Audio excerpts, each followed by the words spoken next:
Hey guys, this is Dennis Tafe, and a few things.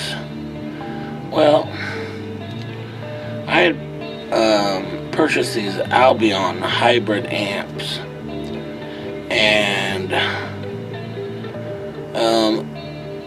some of them are, I guess, were older and were in a factory somewhere, and well, here's what happened, and it doesn't seem like a big deal, but it could be a big deal. And I'll show you what it is. It's this.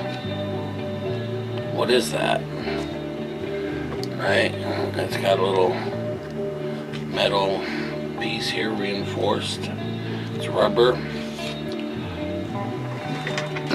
It's a amp handle, right, that you carry the amp with. Well, here's the end. Here's what happened. Take a look at that. See that? It broke. It broke. It broke. It broke. It broke. It broke. The handle didn't break, but the connector that's at the end of it broke. Had I been carrying the amp would have just fallen on the ground and probably suffered damage. Luckily that didn't happen, but it could have. Now, here's the very interesting thing. Because Albion went out of business, I had to find a replacement handle. And a lot harder to do than you'd imagine because of the size of the handle, first off, but also the look of the handle. I wanted it to look as close to the original as I could. And basically I ended up finding a orange amp. They're orange amps. They kind of look very similar to Marshall amps, but the brand is Orange Amps, and they have a very similar amp handle to Albion amps. So I thought, okay, well, I'll try that. Now, one of the big differences is on the end of the Albion amps, you actually have a beveled end with 2 screws.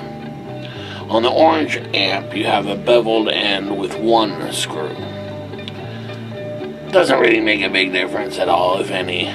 I wanted to try to get it as close to the original as I could.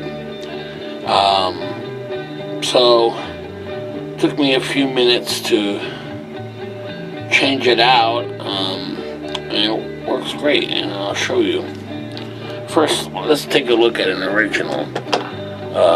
I just got done cleaning some of my Albion amps, so let's take a look at that. Now here's the original here. Okay. Now here's the original.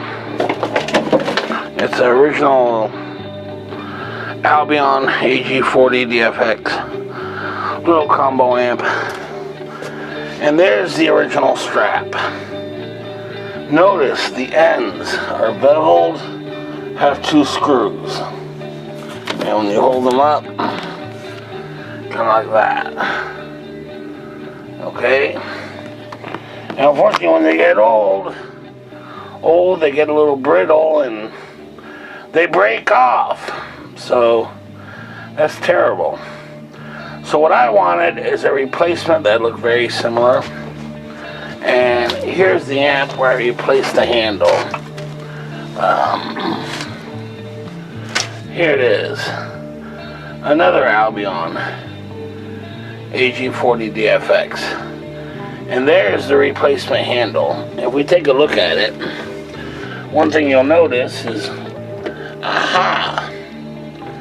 Notice the beveled end, but wait, there's only one screw hole, because it's a replacement. It's actually an orange amp handle. And in fact, you'll notice a little smaller than the original, and if you look here, see the end there?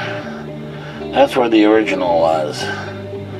Hopefully those will smooth out eventually. And the only thing is, you'll notice here, there's not much space to get your hand through, but it works. So anyway, that's the replacement. So it was well worth it in my opinion. It really makes a huge difference compared to the way it was with the broken handle. Just aesthetically not pleasing. And I actually took an Albion amp to a music store, and it didn't have a handle, and it was horrible trying to find a way of carrying it. You know, I took those handles for granted.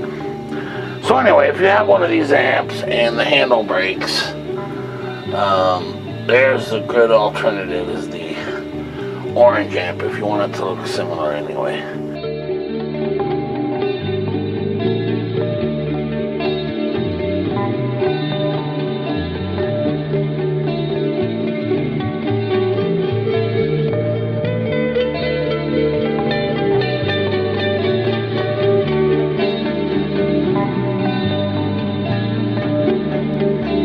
One other thing, what I notice is that online especially, but among most guitarists and things, there's a real bias towards tube amps. The only real amp is a tube amp. And so I was wondering, you know, maybe I'm wrong. Maybe these Albion amps that I love so much and love the sound, you know, maybe a tube amp is better.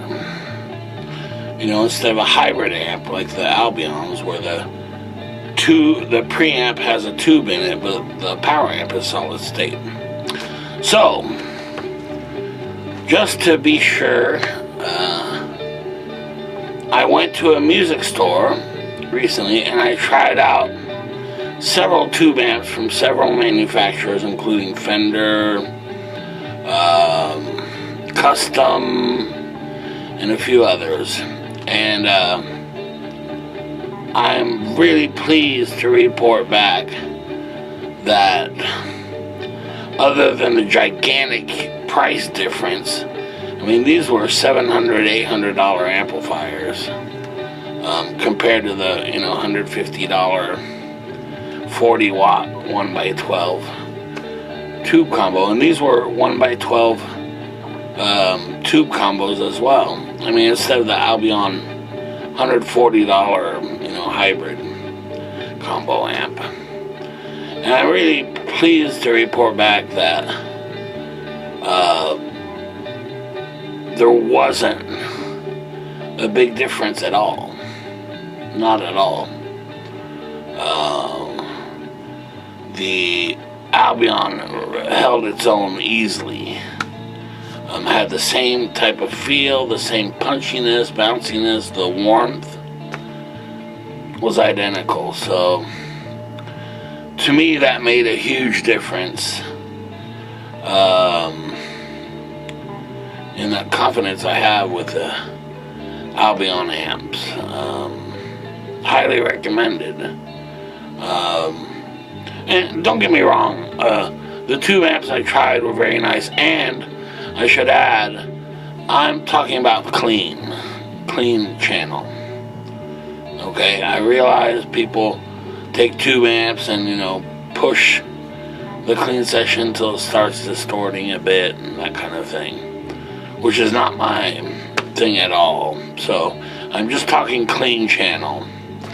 You know, I thought that maybe the Fender,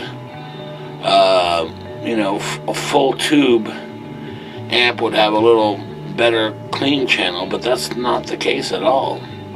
You know, to get that kind of a Jimi Hendrix-y double stop, you know, where it's real chimey and warm with a big bass response. Well, I got the exact same thing out of the Albions, and I was told, oh, well, you know, if you have a tube amp, I mean, and you can't really tell the difference until you turn them up. So I did that. I turned them up, and still very little difference. Okay, so that's the end of part 4, and next time we'll take a look at my favorite amp of all time, the Albion AG80dfx. Okay, see you next time.